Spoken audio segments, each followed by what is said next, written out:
And I am recording.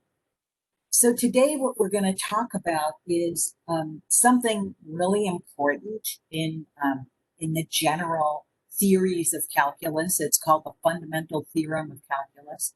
We're not going to go into proofs. We're not going to go into a lot of detail about the background of it.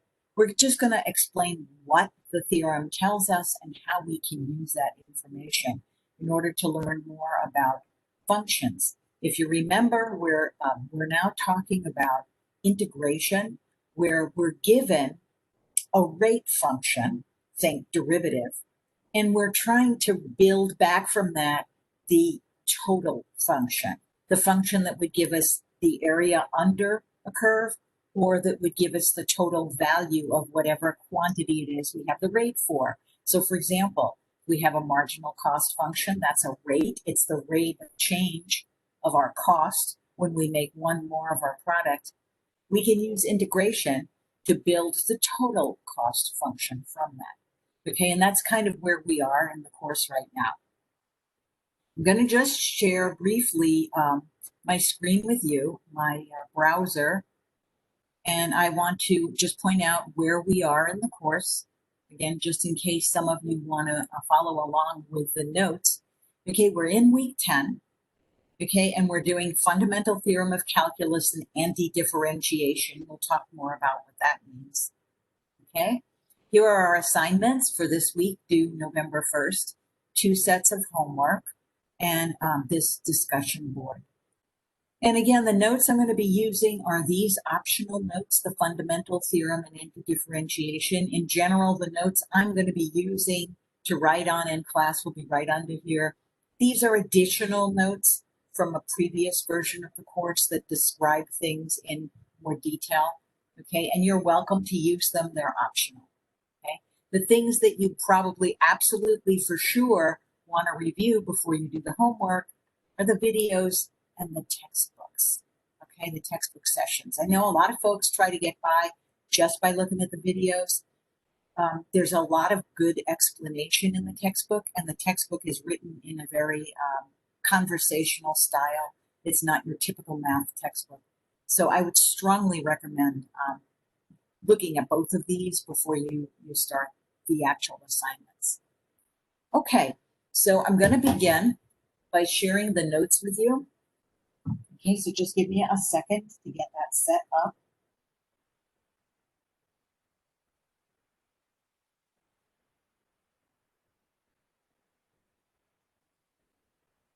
Right. Share that with you.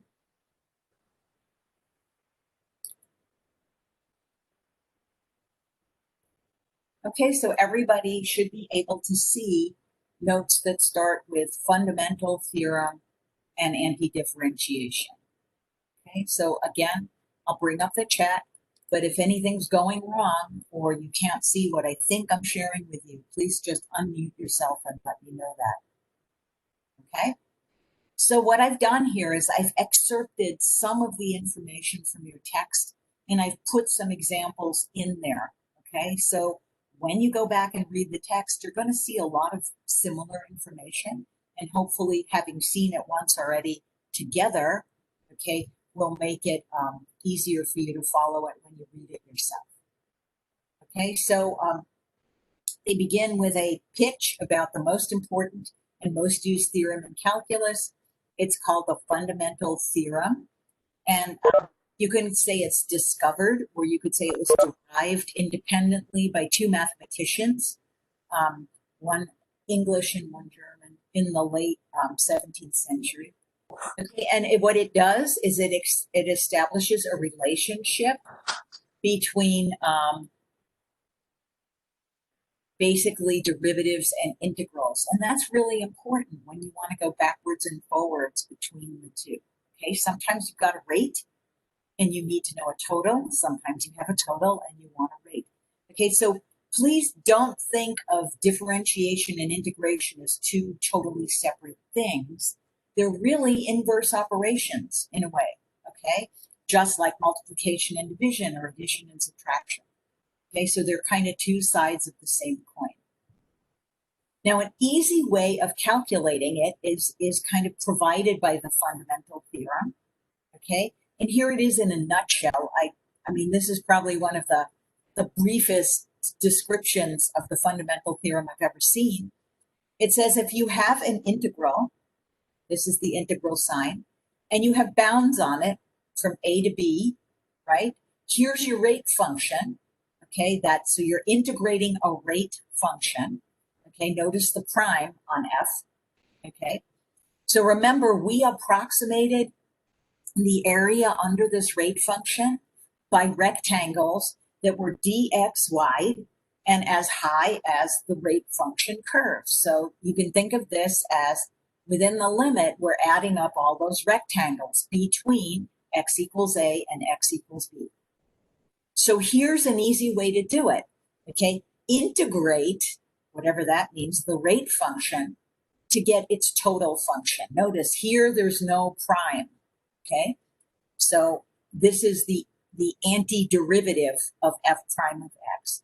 And then you just evaluate it at the upper bound, you evaluate it at the lower bound, and you subtract the value from the upper bound by the lower bound, okay? So once we get this antiderivative function, it's real easy to get the value of the definite integral.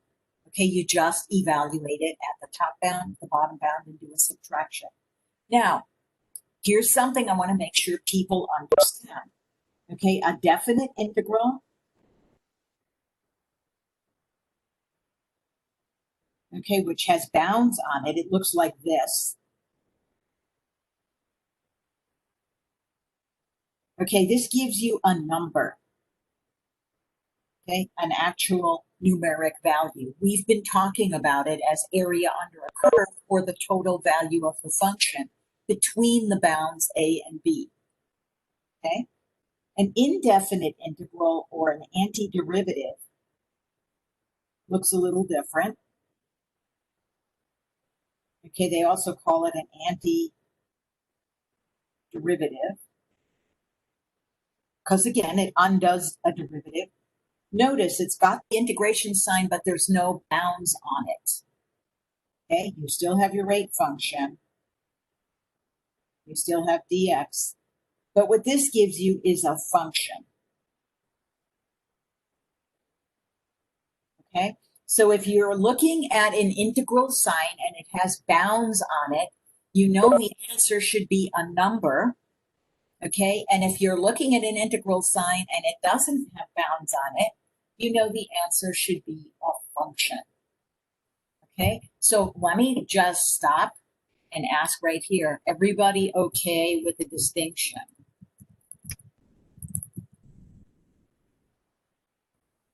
Okay, everybody okay with the distinction? All right. I find that this is, believe it or not, it's a basic thing, but it's super confusing to people. Like, what am I supposed to get out of this, a number or a function?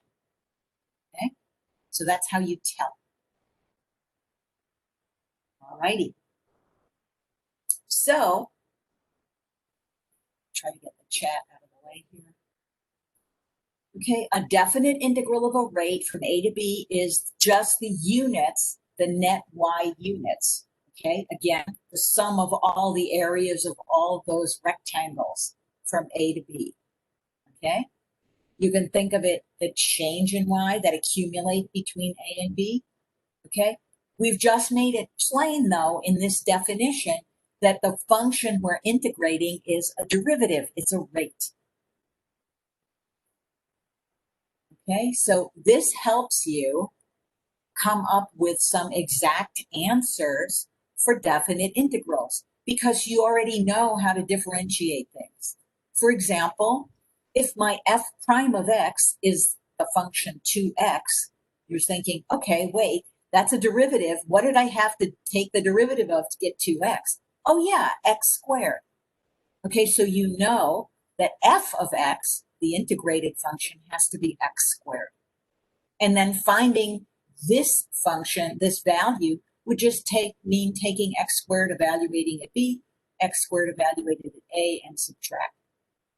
Okay, so essentially, if we can reverse the differentiation process, going backwards through it, it's a lot faster than trying to approximate the definite integral with all those little rectangles. Okay, so what we're going to be doing here is we're going to play with actually coming up with an exact value, okay, by knowing how to reverse the differentiation process. Okay, so everybody okay with the idea of reversing the differentiation process?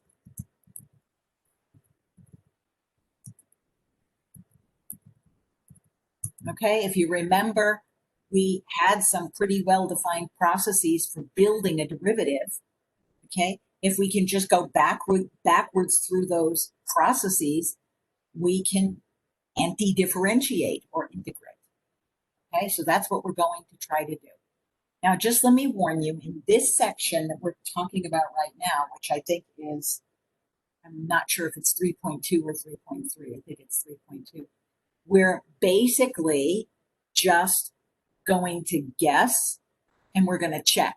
Okay, so for example, if I had the integral from a to b of 2x dx, I would say, well, I think the integrated function should be x squared. I can check that by differentiating it, right? X squared gives me 2x. Yeah, that's right, right? But please realize we're going to have a whole set of reverse processes that will make it a lot simpler than just guessing and checking. Okay, so formulas for integration are coming next week. Okay, so if you're thinking this is awfully, long and drawn out, don't worry, it gets faster. Right? What I'm trying to make sure you understand in these sections is the concepts behind this. Okay, otherwise it just becomes mindless pushing symbols around and you're really not sure what you're getting out of it. I got a function, but what does it tell me? All right, and that's the important part, is you want to know what to do with it in an applied situation. Okay. Okay, so here's my first example. I've used it already. Okay, so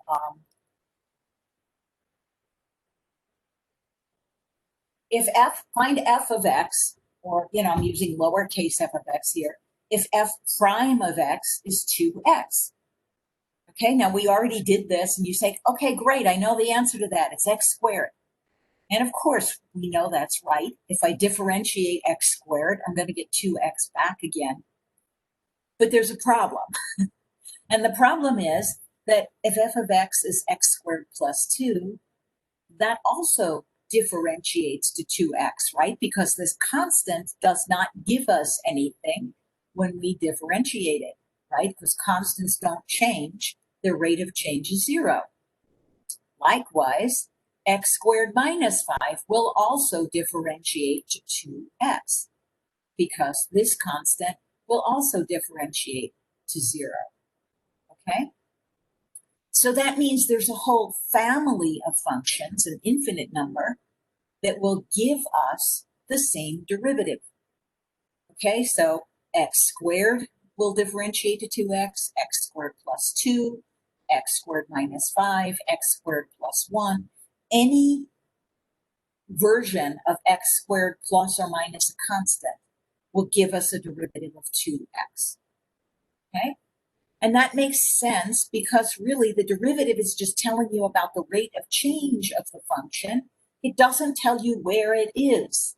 Okay, if you think about what the plus 2, the plus 5, minus 5 do, is they're translations. They move the function around, but they don't do anything to the shape. Okay, if you remember from college algebra, okay, if you have shifts, translations, they don't change the shape of the graph, okay, but stretches and compresses do. So coefficients out in front will change the shape of the graph, and those are preserved when you differentiate, okay, because they change the shape, okay?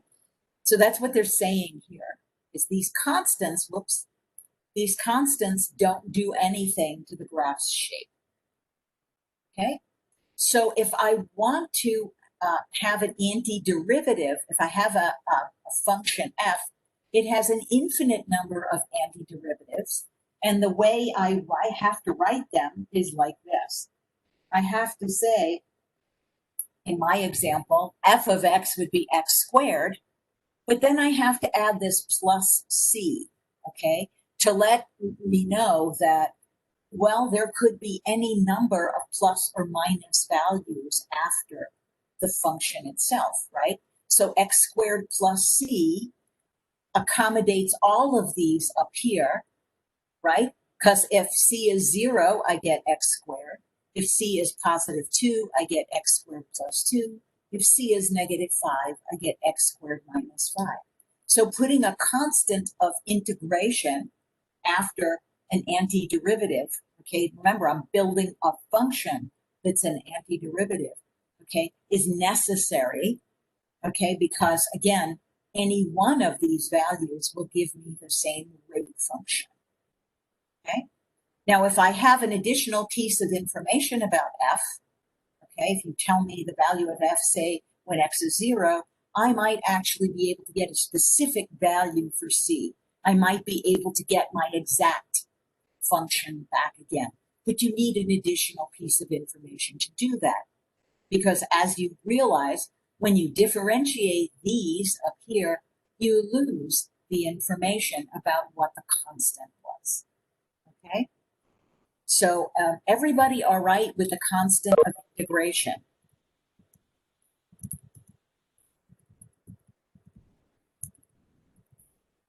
Everybody comfortable with the constant of integration and why I need it if I'm trying to build an antiderivative function? Okay, good with that? Again, I'm going slow because I want to make sure the concepts are clear. Good. All right, well, this leads us to the general idea of an antiderivative, which again is one of these yellow boxes from your text. Okay, I'm going to minimize the chat briefly because it's covering part of the screen. Okay, so the antiderivative of f of x is any function such that its rate gives me the thing that's past the integral sign. Okay, so what this is all saying is, if you're trying to find the antiderivative of a rate, you better come up with something that differentiates to give you that rate. Okay, and it's a whole family of functions. Okay, and it's written like this: f of x plus c. C is a constant, and again, we need an additional piece of information to find out what that value actually is. For now, we're going to just leave it at c. Okay, and what's important about this is if I differentiate the function I came up with, I'm going to get the thing that came after the integral sign. Okay, so again, antiderivatives or indefinite integrals give you functions or a family of functions. And the way you write an indefinite integral or an antiderivative is to write the integration sign without any bounds on it. Okay? You still need the dx because remember what this is actually doing is it's summing up an infinite number of those tiny little rectangles that are dxy, okay? So this is part of the definition of what an integral is, okay? The thing that's after the integration sign, whether it's a definite integral or an antiderivative, is called your integrand, okay? I won't use that terminology too often, okay? But if you see that written, it means the stuff that comes after the integration sign, okay? Here are the verbs that talk about taking an integral, finding an integral, taking an integral, integrating it, antidifferentiation. All of these mean pretty much the same thing, okay?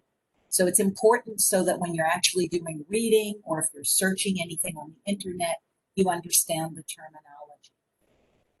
All righty? So, so far okay with terminology? Anybody questions?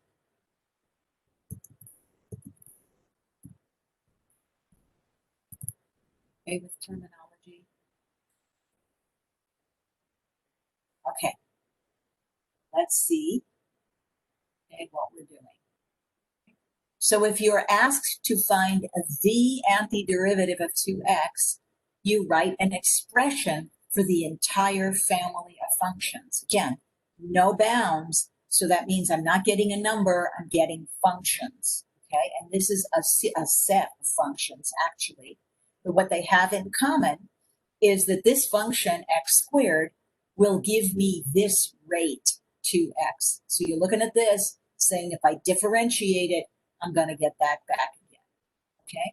And the plus c means if I tack on any constant to x squared, it'll still differentiate to give me 2x, okay? Likewise, okay, remember e to the x was a fun function because it was its own derivative. Well, that means it's its own antiderivative, right? That's super easy. If you're asked to find the antiderivative of e to the x, we just get e to the x plus c. So if I differentiate e to the x, I'm going to get this rate function. It's the only function that behaves that way, okay? So that kind of makes it easy to do calculus with e to the x, right? So everybody comfortable with the idea of, you know, the antiderivative, let me see if I can put this in the chat, antiderivative of a rate, okay, let me put it this way. If I differentiate the antiderivative,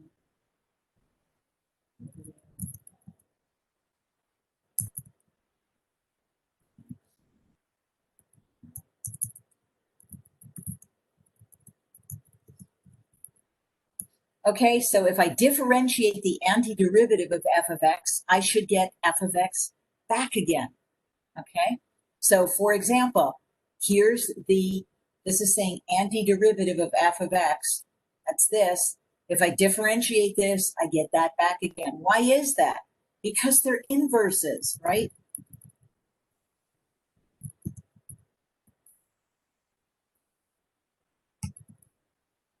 I'm having spelling issues too.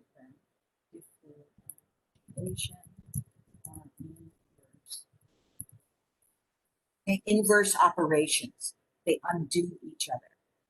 Okay, so give me a shout out. Does that make sense? Okay, before we go further, just shout out yes or no. Make sense so far? How about the rest of you? Does this make sense? Need some feedback, guys. Yes.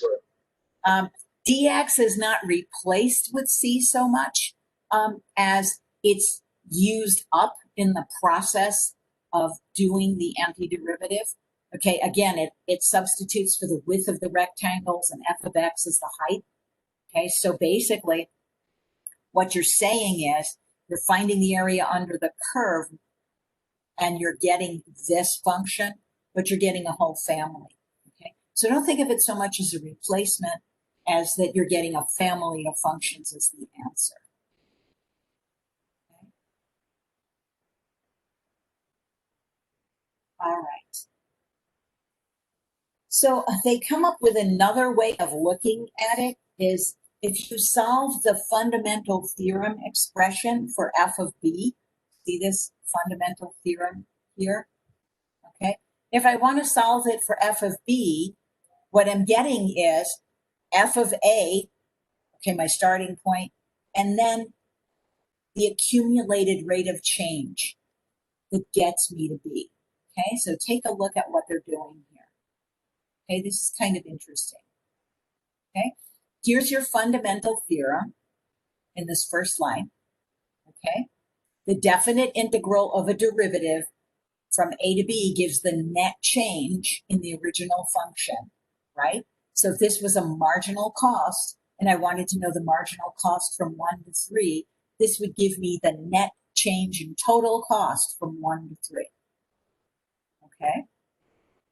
If I solve this for f of b, though, I'm just going to add this expression, f of a, to both sides, so I get this. Okay? So what is this saying? This saying is the amount you end up with in your total cost is the amount you started with plus the net change in the function. Okay? Does this Does the rewrite make sense? Okay. You have to understand what all these quantities are referring to.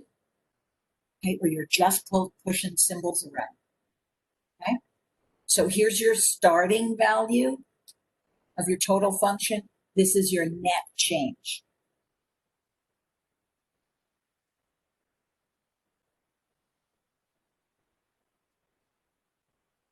Okay, this is your ending value. Okay, it's understanding these that are going to let you be able to actually use this stuff for something. Okay, so again, don't skimp on trying to understand the concepts. So what this says is we can get values for an antiderivative as long as we have a starting point. We know something about the area. Okay, so let's look at this example. Okay, suppose f of t has, big F of t has the derivative little f of t. I hate this notation. I wish they would just use the primes. Okay, and suppose we know big F of 0 is 5. Okay, so here's the rate function. Okay, this is the rate function.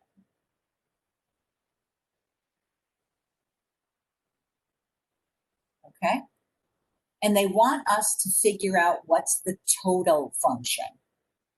Okay, so we're going to use the second way to think about the fundamental theorem. Okay, they gave us the starting value. Okay, when x is 0. Okay, now this is your total function. Here's your rate function. Okay. So we're going to start with our starting value, and then we're going to figure out what the net change is from the function. Okay, so here's start. Here's end. Okay, so we want to know what f of 1 is. Okay, we know f of 0, and then all we need to do is figure out how much does the function change when it goes from 0 to 1, right? This is going to get us from 0 to 1. That's what the bounds on the integral sign mean. Well, let's take a look at that. Okay, I have to kind of estimate the area of this part of the function. Okay, because that's the part that goes from 0 to 1. Again, I'm doing it geometrically because we haven't learned rules for integrating yet. Okay, and I don't have a symbolic rule for this function. I just have a graph. Okay, you ought to be able to do this graphically, numerically, and also with function rules. Okay, you need to be able to make it work all different ways. Okay, so everybody comfortable with the fact that this net change is going to be the area of this yellow triangle. Okay, so I just need to figure out what this area is. Well, I have a triangle. Its base is 1. Its height is 1. And I know area of a triangle is 1/2 base times height. So that's 1/2 times 1 times 1. My area is 0.5 of that yellow triangle. Okay, everybody good with that? That's how I got that number. Okay, so here's where we're plugging in the givens. They gave us f of 0 is 5. That was part of the given information up here. See it? Start value. And we just figured out the area of the yellow triangle.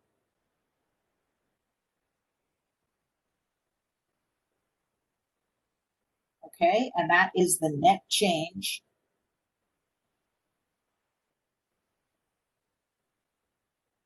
from f of x from 0 to 1. Okay, so basically that's what I'm adding. Why is it 1? Okay, because they're asking me to evaluate f of 1. So f of 1 is my ending value. See over here? That's what I'm trying to build. Okay, They gave me the starting value, and now I'm just trying to get the net change from 0 to 1. Okay? Is that clearer, folks? Okay, I can do it for 2 as well, but I just thought let's just get from 0 to 1 for now. Okay. So my starting value, okay, here's my net change here. This is my starting value, f of 0, and here's the change, which I said was 0.5, right? So I'm taking 5 and I'm adding 0.5.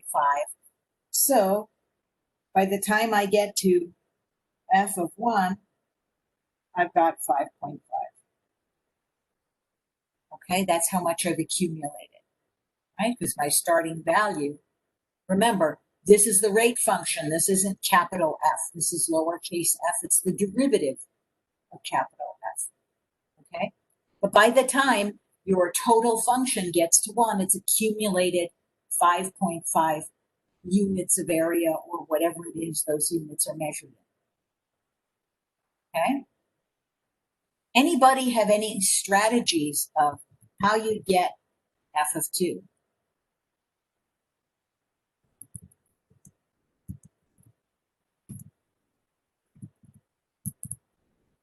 How would you get there?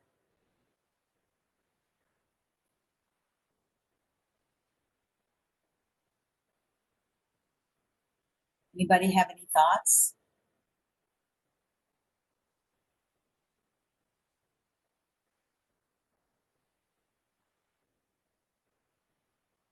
Well, suppose you were to use this method again.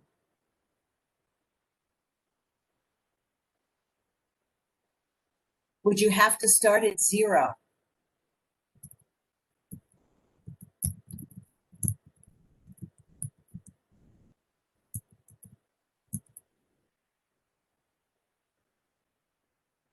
Anybody thoughts, or are you confused?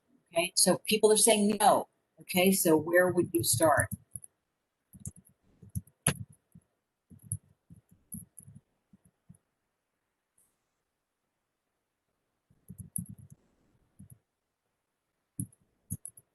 Yeah. Okay, we've just figured out f of 1, right? So we know that number. We've accumulated 5.5 units so far. Okay, so one way to do f of 2 is to say, well, start at f of 1, and then just accumulate the net change from 1 to 2.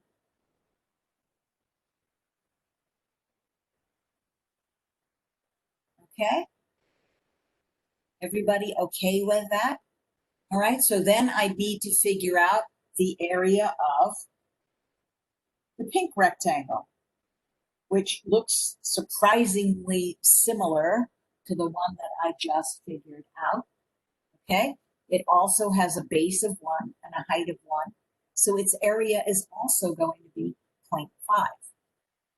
Okay, so if I plug in my values, I know this is 5.5, and this is going to be 1/2 times the base times the height.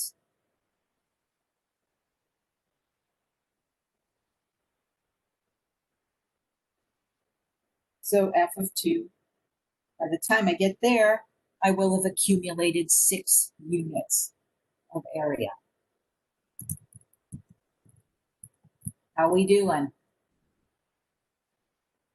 Everybody okay with this? Okay, anybody want to ask a question?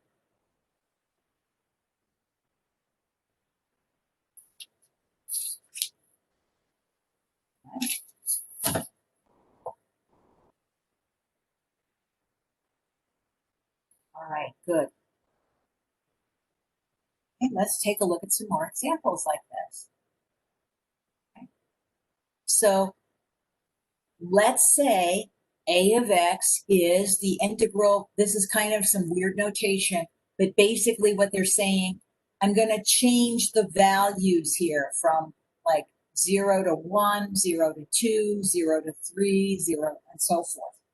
Okay?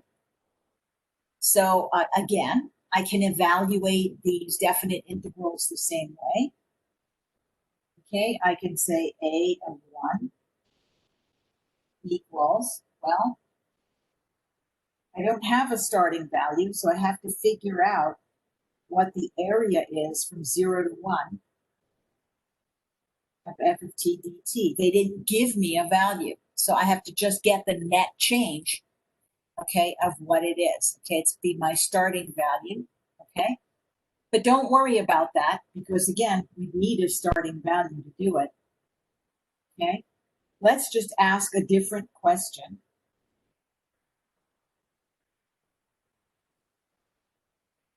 Okay? Suppose they wanted us to know this, okay? Now, I put primes on these, okay, because I don't have a starting value, a sub 0. Remember, this is a rate function, okay? So I don't have a starting value for the total function. So I can't do it with just a sub 1, a sub 2, a sub 3. But remember what we said? We said if I take the derivative of the total, I get this function back again, right? So this is saying find the integral of a rate. That's a total function. What happens if I take the derivative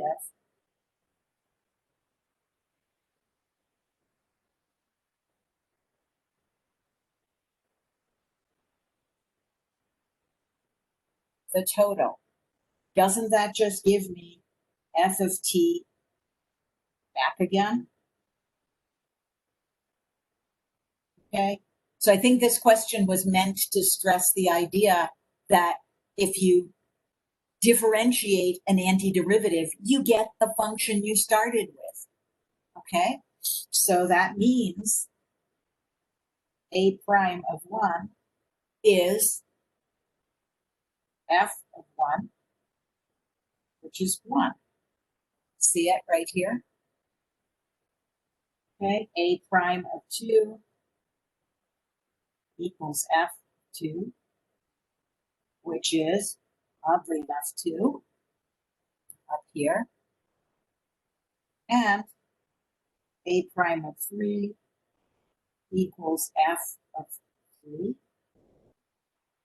which is also 2. Okay? Everybody see what I'm showing?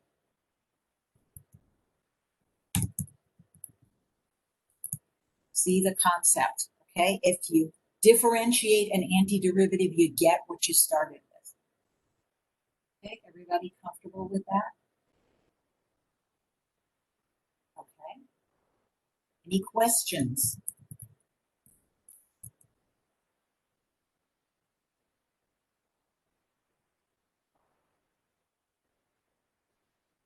All right. You can also use some information about antiderivatives to help you sketch graphs, okay? So how do we figure out which number? I guess I'm not clear on the question. I think you can use the integer values of t. Okay, that's basically what they're asking you for. They're picking integer values. You can certainly evaluate integrals at in-between values as well. It's just most commonly they're going to ask you for integer values. Okay, and here they're specifically asking for find it at 1, find it at 2, find it at 3. Here's my t-axis. Okay, it could be x, here they're calling it t. Okay, so here I have a rate function. Okay, so rate. Notice they're showing you with a prime symbol, so you know this is a derivative. Okay, they want us to sketch a graph of its total function.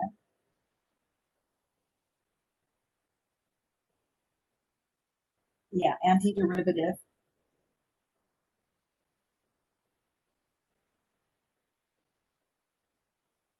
Okay, so they want us to go backwards. You did this a lot in the first 8 weeks of the course where you had a function and it said, okay, sketch its derivative. Now they're asking you to do it backwards, okay? And they're also telling you, okay, the value of the antiderivative at 0 is 0.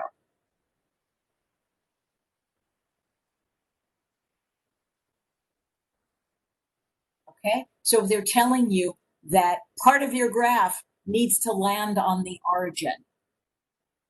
Okay, that's what that's saying. So let me ask before we actually start drawing, okay, what type of function has a straight line as its derivative function? What type of function has a straight line as its derivative function? In other words, this is my derivative of g of x. What does g of x look like? Think about that for a minute.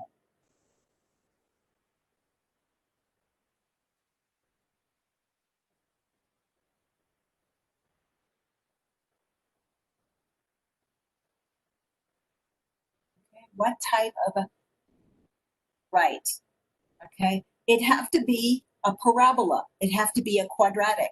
How do I know that? Well, when you differentiate a quadratic, x squared, you get 2x. You get a linear. Okay? So I'm going to write down here linear, derivative, quadratic antiderivative.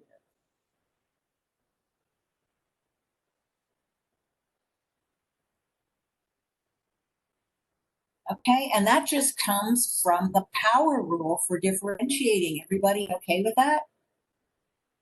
Okay, so you're just going backwards. Now, let's look at what the derivative graph tells us. Okay, we know, first of all, we're given that our parabola has to cross at the origin because they said g of 0 equals 0. Okay, so that means this point is on the graph. All right, so let me put that point on the graph. Okay, what information can you get from the derivative graph? Okay, first of all, where does g of x have critical numbers? Where does g of x, the graph I'm trying to draw, where does it have critical numbers? Think about what's a critical number and look at this graph and see if you can answer the question. Right? Critical numbers are going to give you maximums and minimums. Where does that happen?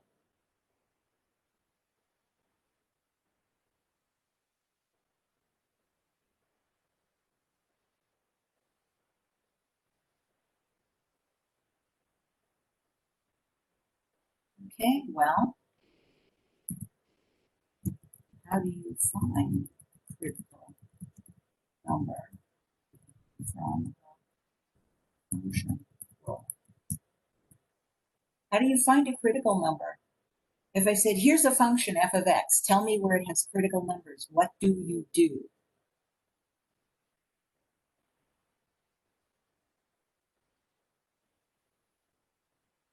You find its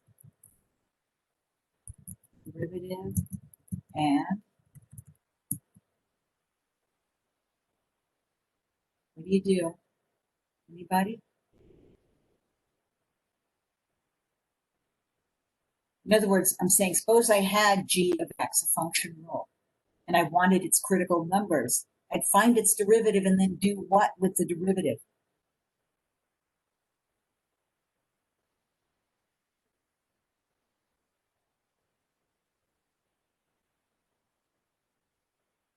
Anybody have any ideas? Set it to 0, yes. Okay, set it to 0 and solve for x. That gives you critical numbers. Okay, here's the derivative over here on the left. Absolutely. So where's the derivative 0?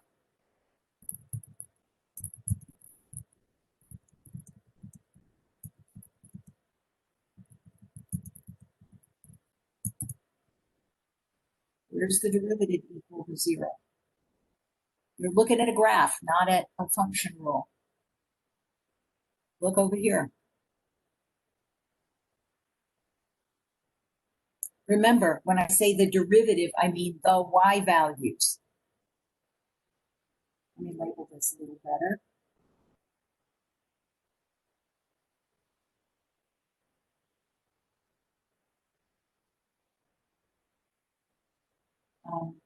You want it where y is 0, not where x is 0.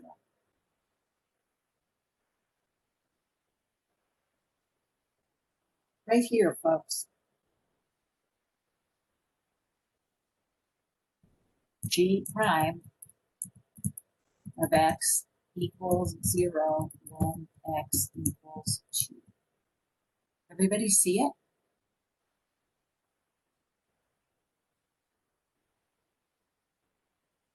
Does that make sense, folks, from the graph?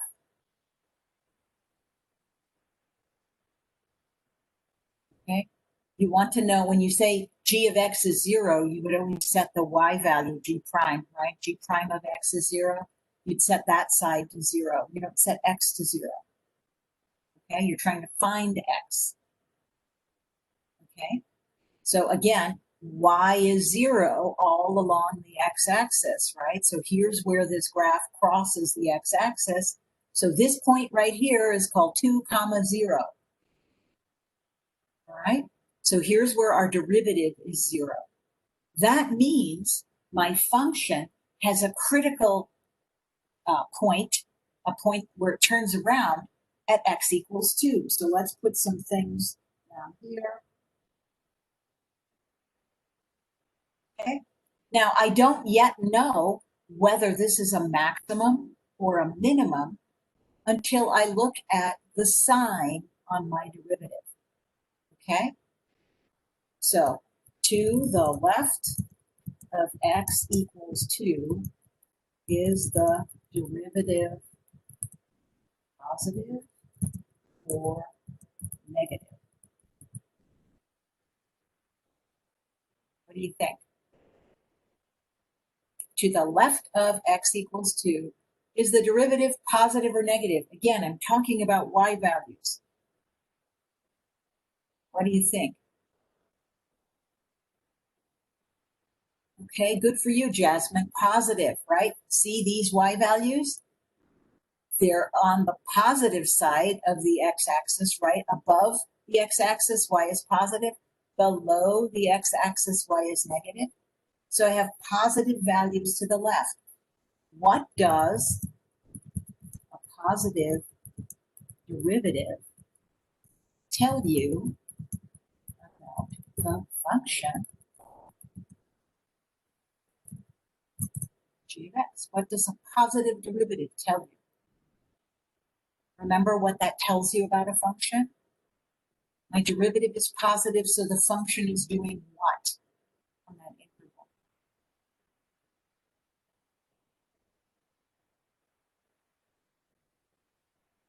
Nope, concavity is the second derivative. Increasing, exactly. Okay.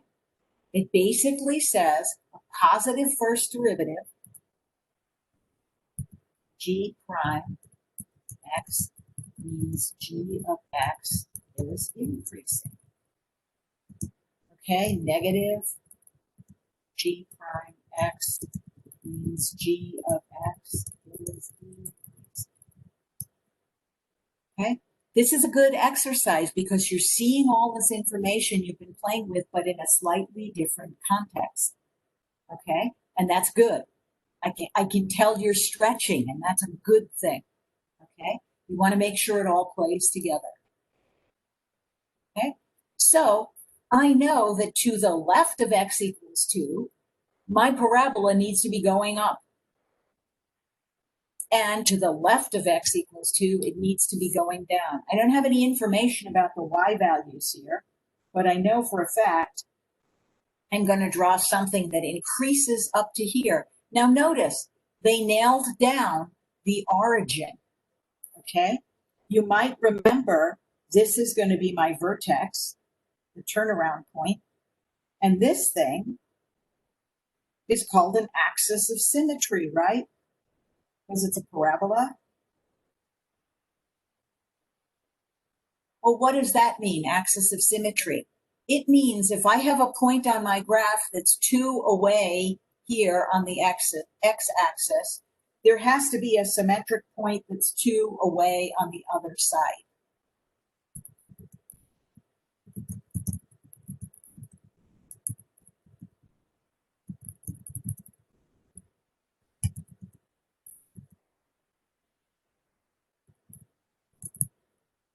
Okay, do you see how I use the symmetry to get this other point? Okay, that only works with parabolas. Okay, and they told me the origin has to be on this graph. Well, then I know 4, 0 has to be on the graph too, because parabolas are symmetric.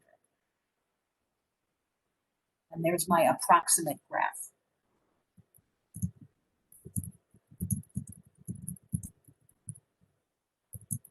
Okay, the graph's approximate. Okay, it won't have y values on it. Okay, but I can tell you where it crosses the x-axis, and I can tell you where it turns around roughly, what x value. Okay, and I know it's a maximum because increasing, decreasing. Again, don't look at this graph, just realize positive y's mean I'm going up, negative y's mean I'm coming down. Okay, how is it 2? Because this is where, because g prime of 2 equals 0. Okay, my derivative is 0 at 2. So that means 2 gives rise to a critical point, a point where the graph turns around, goes down, or turns around and goes up. Okay, it has to do with this being, it says 0, 0. That's a different piece of information. Okay, don't confuse G prime. G prime is this graph. Okay, G is this graph. Okay, G prime of 2 is 0, is telling you your derivative is 0 when x is 2. That means your graph is going to turn around there. Okay, it has a critical point where it changes direction. Remember, it means you have a horizontal tangent line. Okay? Now keep asking the questions, guys. It's important to conceptually understand this. Okay, otherwise it makes it a lot harder later to try to figure out what you're doing. Okay? Okay, terrific.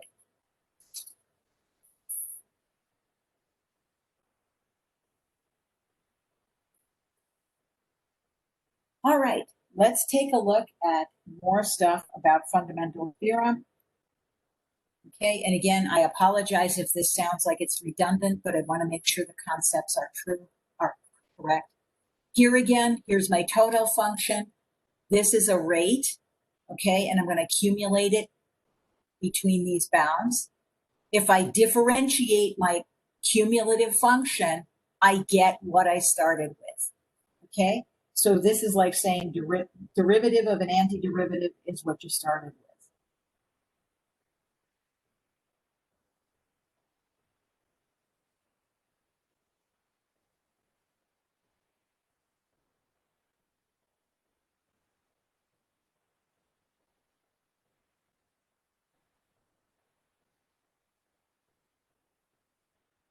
Okay, they undo each other.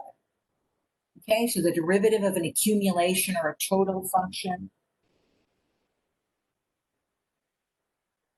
is your original function. Okay, so let's look at this example.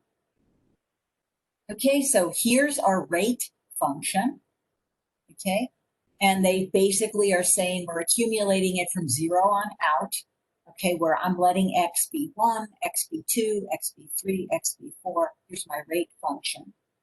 Okay, they want me to estimate the total up to 3. Okay, so they want me to estimate the total up to t equals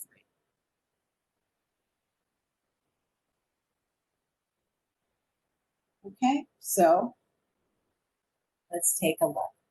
We want to estimate how much the area is increased from 0 on out to 3. Okay, since the value of f is 0 at t equals 3, that area won't be increasing or decreasing. Okay? So again, if we're estimating f prime of 3, okay, remember, f prime is the total, okay? And we're basically saying derivative of.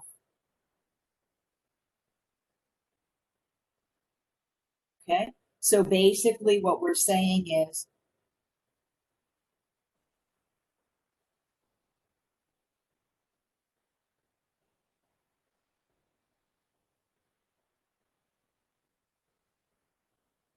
okay, so again, we're saying we're taking the derivative of the total. Okay, and right there, okay, we've got a 0. Okay, so we're saying this is the same thing. Remember, f prime of 3 equals f of 3, which equals 0. Okay, the derivative of the cumulative function is the function you started with, and that's 0. Okay, so that's all we're saying here. We're using this rule up here. Okay, so it seems like a lot of sound and fury to get to that result. When you're saying, oh, all I had to do was look at the graph, yes. Okay, if you understand that you're getting f prime of your accumulation function, so that gives you this back. Okay with this example, okay with example 5?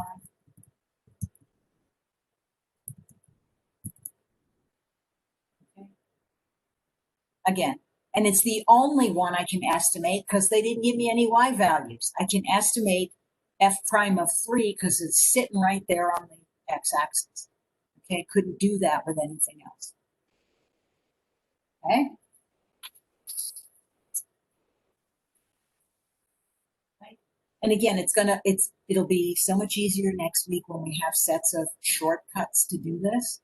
Okay, so for now we're kind of just using our logic and our intuition to figure out what that means, but that's okay because what we're trying to figure out is the concepts behind it. Okay, so here's a similar type of problem to what you might see in your homework, okay, where they say verify that big F of X is really this antiderivative, okay, and then use part 2 of the fundamental theorem to figure out the integral value.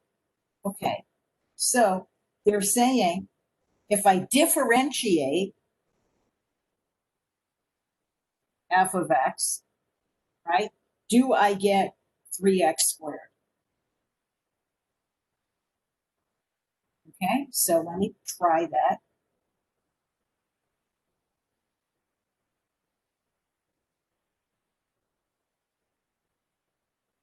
This is the verify step. And if I differentiate x cubed, that's 3x squared. And the 2 gives me nothing, right, because it's a constant. Then I can say, yes, this definitely is the case. Okay, so I verified that what they gave me was an antiderivative. Okay, now again, hopefully if they give you 3x squared, you can look at that and say, all right, what did I have to differentiate to get 3x squared? Oh yeah, how would I do that? I would put this back up here, here's 3, right? Add 1 to this exponent and then divide by the 3, and the 3's would cancel out, okay? So I'll show you that reverse process again. Okay, but hopefully you've seen 3x squared enough times you remember it came from x cubed, okay? Now let's use that part 2.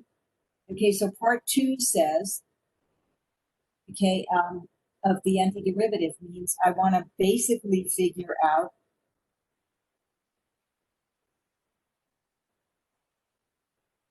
f of 4. Okay, so here's what they're telling me. Okay, I basically want to figure out the derivative from doing it like this. Sorry, having a problem with the tablet. Okay, so the derivative from 1 to 4, 3x squared dx, is going to be the antiderivative of it, which we're saying is x cubed plus 2, okay, evaluated at 4 minus x cubed plus 2 evaluated at 1. Okay, so if you remember in my description over here, this was f prime of x, and then this was f of 4 minus f of 1. Okay, in the fundamental theorem. Okay, so you first find the antiderivative, and then you just plug in the upper bound.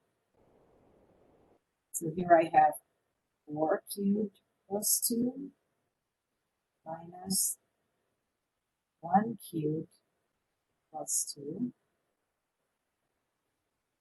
Okay, everybody all right with, again, doing this fundamental theorem business? Okay.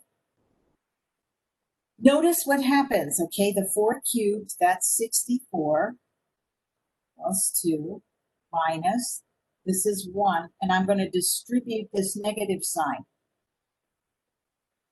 Okay? Look at what happens to the constants that were in there. They cancel out, right? Constants.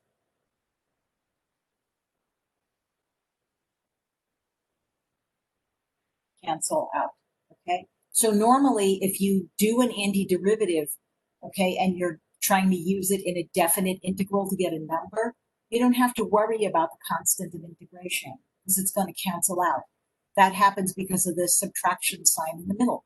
If you've got a plus c here and a plus c here, you're going to get c minus c. It's gone, okay?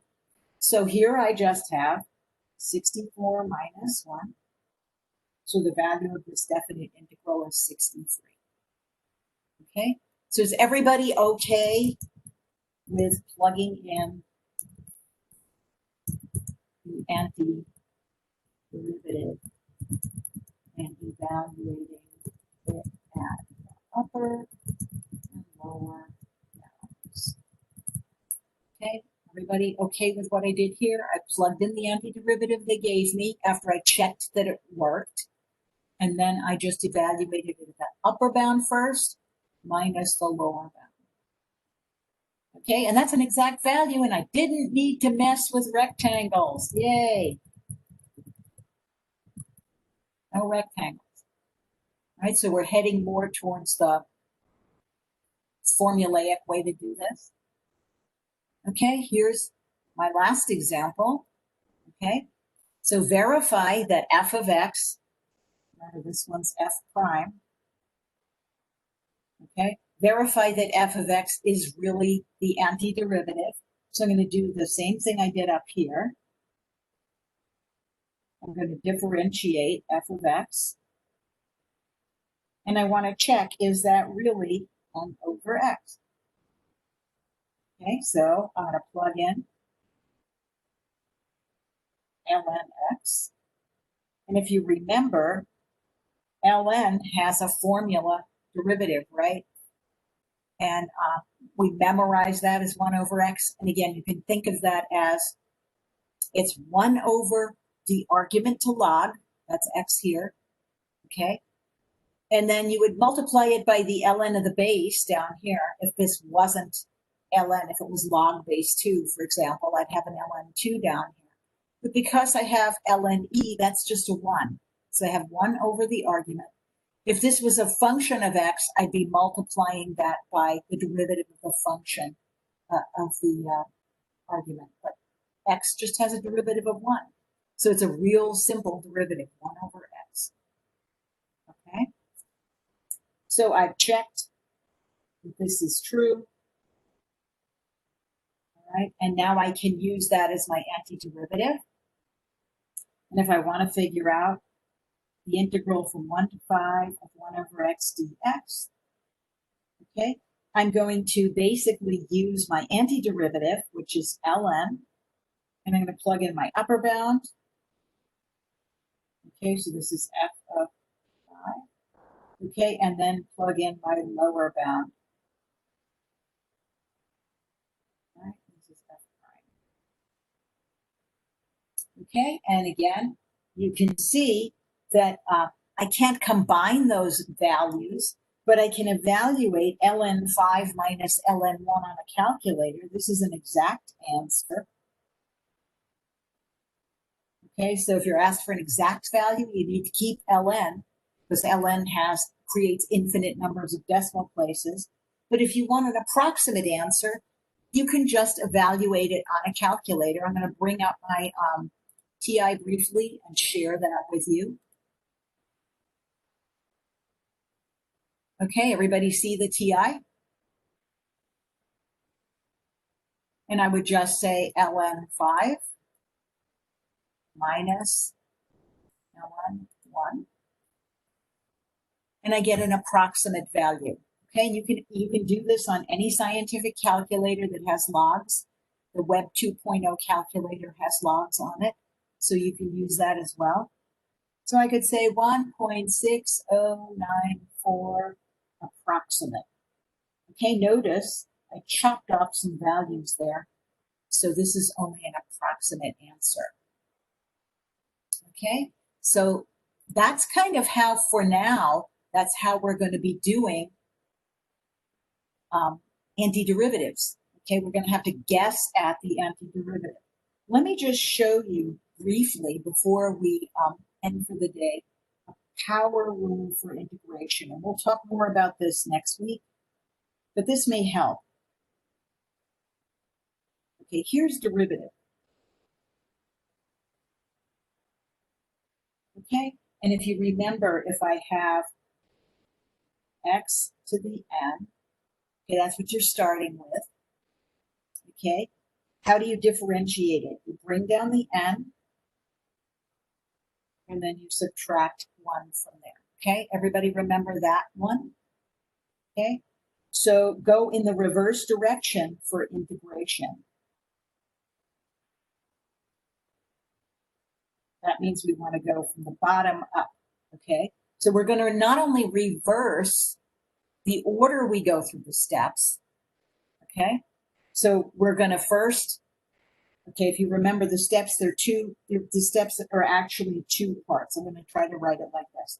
Bring down the n, and then subtract 1. Okay, so step 1, step 2. Okay, so doing it in reverse over here, reverse 2.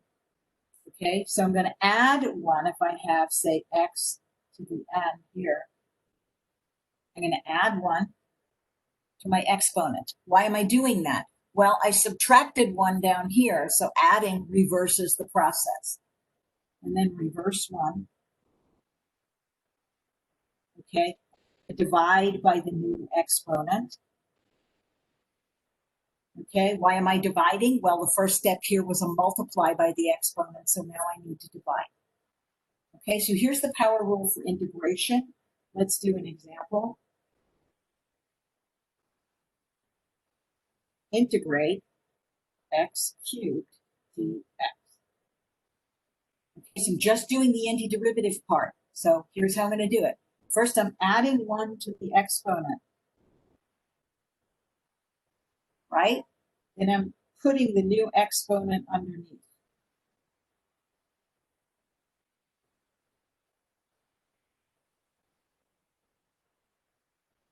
Okay, everybody see it?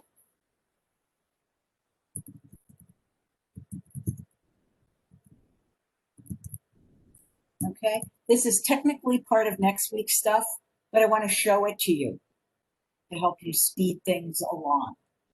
Okay, that way you don't have to guess what the integral is. Okay,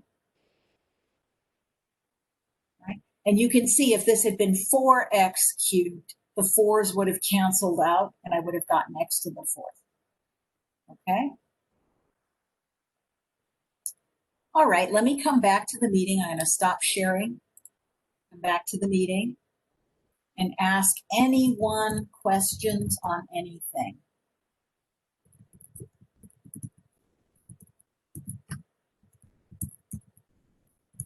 Anyone have questions on any of this?